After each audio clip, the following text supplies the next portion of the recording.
मुझे समझ नहीं आती आखिर इंडियंस चाहते क्या हैं, मतलब कि करना क्या चाहते हैं। दी 100 उसके अंदर 4 हैं इंडियन फ्रेंचाइजेस, जो जितने भी इंडियंस ओनर्स हैं वो किसी भी पाकिस्तानी प्लेयर को नहीं खरीद। आईपीएल में दुनिया के सारे टॉप प्लेयर आके खेलते हैं, इंडियन प्लेयर किसी लीग में जाके नहीं खेलते। सारे बोर्ड वालों को ये चाहिए कि जो अपने प्लेयर्स हैं वो आईपीएल में भेजना छोड़ दें। वो ये वाली चीजें कर रहे हो तो वो शोर बनता नहीं है। ठीक है, अगर वो बिग बैश में नहीं आते तो आप भी मत जाओ, फिर आईपीएल तो आप भी ना जाओ, क्योंकि जी हम भी नहीं जाते, हमने भी अपने प्लेयर नहीं भेजने।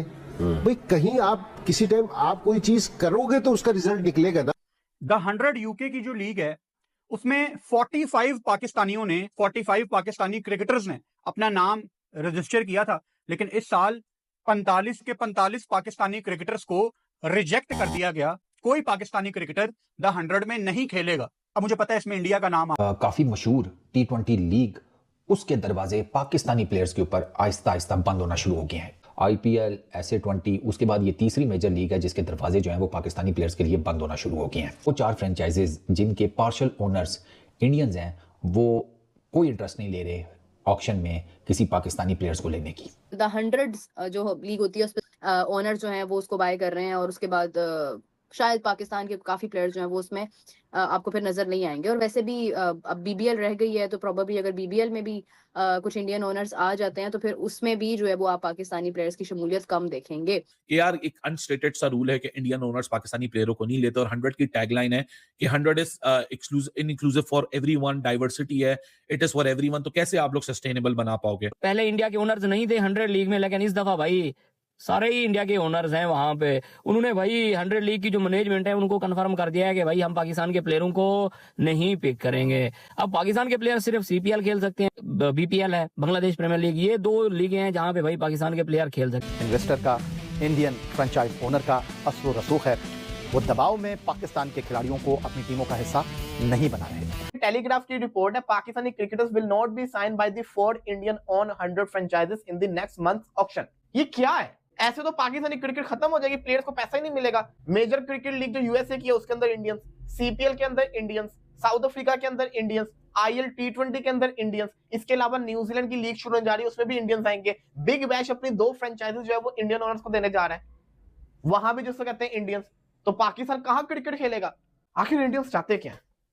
इंडिया वर्सेस पाकिस्तान का मैच भी होना चाहिए, लेकिन फिर जिसको कहते हैं ना पाकिस्तानी प्लेयर्स को कुछ ना कुछ करके डिग्रेड भी करना है, ये भी कैसा चल रहा है। मैं ये समझता हूं यहाँ पे PCB को भी आवाज उठानी चाहिए और इंग्लैंड क्रिकेट बोर्ड को भी आवाज उठानी चाहिए कि ऐसे नहीं चलेगा, ऐसे नहीं चलेगा, ये तो ज्यादती है। फिर तो कोई पाकिस्तानी प्लेयर को खेलना नहीं चाहिए अगर ऐसे पाकिस्तानी प्लेयर्स पर 4 फ्रेंचाइजेस लेंगे। बाकी IPL में तो सबसे पहले ही है कि सिलसिला IPL से शुरू हुआ है कि IPL के अंदर कोई पाकिस्तानी प्लेयर नहीं होता। और इसके अलावा जहां जहां आपको नजर आ रहा है कि मतलब वहां पर जब इंडियन ओनर्स जो है वो टीम लेते हैं तो उनकी पॉलिसी है कि पाकिस्तानी प्लेयर्स को नहीं ऐड करते हैं उसमें। तो हमारे प्लेयर्स जो मोस्ट ऑफ देम जो कि अब क्रिकेट नहीं खेल रहे हैं, उनका तो मतलब समझ ले कि सारा दारोमदार जो है वो ये लीग्स के ऊपर ही होता है। तो अगर ये भी सिलसिला बंद हो जाएगा तो कितना नुकसान होगा पाकिस्तान को। एक लम्हा फिक्रिया है कि जी पाकिस्तान को दूसरी लीग में से सिलेक्ट नहीं किया जाएगा पाकिस्तानी प्लेयर्स को। सबसे पहले हमारा इंपॉर्टेंट पता क्या है जी, वो ये है कि आप कहाँ खड़े हैं, आपकी ब्रांड वैल्यू क्या है। अभी आपके सबसे बड़े प्लेयर रिजवान, शाहीन और बाबर आजम आपका खेल के आए हैं ऑस्ट्रेलिया में, तो क्या परफॉर्मेंस थी। मतलब है कि you are not able to play T20 actually, तो लीग तो सारी T20 की है। तो आपका जो लेवल ऑफ प्लेइंग क्रिकेट है वो इतना ड्रॉप हो गया, स्किल लेवल इतना ड्रॉप हो गया कि दूसरी टीमें नहीं लेंगी। इसके लिए ये जरूरी नहीं है कि वो उनको कोई इंडिया को स्पेशली कोई कैंपेन चलानी पड़े, आपको वैसे ही दूसरी लीग्स नहीं लेंगे, आपकी परफॉर्मेंस ही कोई नहीं है। हमारे प्लेयर्स मेरा जिस वक्त दूसरी लीग्स में खेल रहे होते हैं उनके साथ दूसरे मुल्कों के लोग भी आए होते हैं, ऑस्ट्रेलियन, इंग्लैंड, दूसरे लोग भी तो आए होते हैं ना। तो आपको जब वहां पे गेज किया जाता है तो आप कहीं नहीं खड़े, यू आर नोवेयर। ये तो नहीं होगा ना कि आपके पास स्किल है कोई नहीं है तो आप कहें हमें खिलाए भी हर बंदा, क्यों? Manchester super giants, MI London, southern brave और सनराइजर्स लीड्स, ये 4 फ्रेंचाइजीज हैं। इनके ओनर वही नाम से ही आपको पता चल गया कि IPL की जो मेजर फ्रेंचाइजीज हैं ये उनकी सिस्टर फ्रेंचाइजीज के तौर पर सामने आ गई हैं। जैसे SA20 के अंदर है, ठीक है, IL T20 में भी है। IL T20 में भी पाकिस्तानी प्लेयर्स को नहीं लिया जाता ना, उसमें भी सिर्फ वो जो डेजर्ट वाइपर्स है, क्योंकि उसके ओनर्स इंडियंस नहीं है, अमेरिकन कंपनियां, तो वो ले लेते हैं बीच बीच में पाकिस्तानी प्लेयर्स को, बाकी कोई नहीं लेता।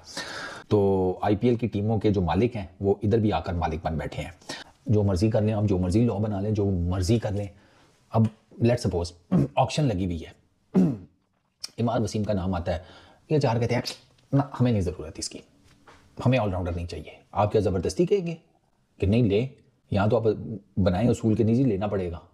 ECB का ऐसा कोई रूल नहीं है कि वो इनको फ्रेंचाइजीज़ को प्रेशराइज़ करे या इनको ऑर्डर करे, इनके ऊपर हुक्म लगाए कि नहीं जी आपको पाकिस्तानी प्लेयर्स लेने ही लेने पड़ेंगे, ऐसा कोई रूल नहीं है। ये अखलाकियात जो है ना, इसको तशरीफ़ के नीचे रख लें, या तो रूल बनाएं या फिर ये बातें ना करें कि वो हम इम्तियाजी सलूक के खिलाफ सख्त पॉलिसियाँ मौजूद हैं। अब कौन सा इम्तियाजी सलूक सारी दुनिया में चल रहा है चाचा, कहाँ बैठा हुआ है? भी 100 में से आधी फ्रेंचाइजीज़ में से पाकिस्तानी प्लेयर्स गए, बाकी जो 4 हैं उसमें जब इनकी इन्वेस्टमेंट आ जाएगी, ECB को और पैसे चाहिए हुए, ये पिछलों के जो स्टेक्स बेचे हैं 49% 500 मिलियन आया, अगला 500 मिलियन चाहिए होगा तो बाकी 4 के भी 49% स्टेक्स बेच देंगे। तो बस फिर 8 की 8 फ्रेंचाइजीज गई इंडियन वो जिसे कहते हैं इन्वेस्टमेंट्स के नीचे, तो खूब खाता हो गया काम। और क्या BBL इज लेफ्ट कि जहां पर अभी इंडियन कोई भी ओनर्स नहीं आए हैं, लेकिन जैसे ही अगर इंडियन ओनर्स आ जाते, क्योंकि जिस तरह से मतलब आप देखें कि जो एक डीलिंग चल रही है और जिस तरह से मतलब वो अपनी एक मार्केट को बड़ा कर रहे हैं और उसके बाद वो हर लीग के अंदर जाके कोशिश कर रहे हैं कि वो अपना एक जो है वो एसेट वहां पर बनाए, तो उससे पाकिस्तान के प्लेयर्स को जो है ना वो ये उम्मीद खत्म होती जा रही है कि आगे उनके लीग्स का जो है वो हिस्सा मतलब वो खुला हुआ है ना, मतलब उनके पास वो एक रास्ता खुला हुआ है। आपके पास सिर्फ PSL ही रह जाए और आपके अपने मुल्क की लीग हो तो फिर आप क्या करेंगे? तो कल रात को BBC ने स्टोरी फाइल की है कि जो इंडियन ओनर्स आ चुके हैं 100 के अंदर 4 टीमें उन्होंने खरीद ली हैं, तो तकरीबन कोई 1000 ऊपर से प्लेयर रजिस्टर हुआ है 100 के अंदर, और उनके एजेंट्स को बोला गया कि जो 4 टीम है ना जो इंडियन ओनर्स की, यहाँ से ज्यादा इंटरेस्ट होगा नहीं पाकिस्तानी प्लेयर का। कितनी CPL की टीम्स हैं, कितनी MLC की टीम्स हैं, कितनी IL T20 की टीम्स हैं, कितने ऐसे T20 में हमारे प्लेयर्स आ रहे हैं, कहीं भी नहीं जा रहे हैं। तो अनस्पोकन रूल है। वैसे तो मैं चाहूंगा कि इंडियन ओनर्स खरीदें, अगर पाकिस्तान इनको कोई लगता है कि T20 के कैलिबर का लड़का है, कोई ऐसा है जो उनकी टीम को कर सकता है, वो खरीदें। ये मेरी अपनी पर्सनल ओपिनियन है, ठीक है। अच्छा, 2025 के अंदर there were 45 Pakistani player who went unsold. उस वक्त इन्होंने बहाना लगाया कि जी वो स्केड्यूलिंग है, दिस एंड दैट है, लेकिन साफ और सीधी सी बात है उस वक्त there were no Indian owners but still they didn't buy it. But this is a kind of a subject कि चलो 4 इंडियन ओनर्स हैं, वैसे उनको खरीदना चाहिए। भाई देखो प्रॉब्लम IPL का ना, एवरीबॉडी आपने जैसा इस वीडियो में देखा, अगर आपको ऐसी वीडियो पसंद आती हैं तो प्लीज़ इस चैनल को सब्सक्राइब जरूर करें। Thank you.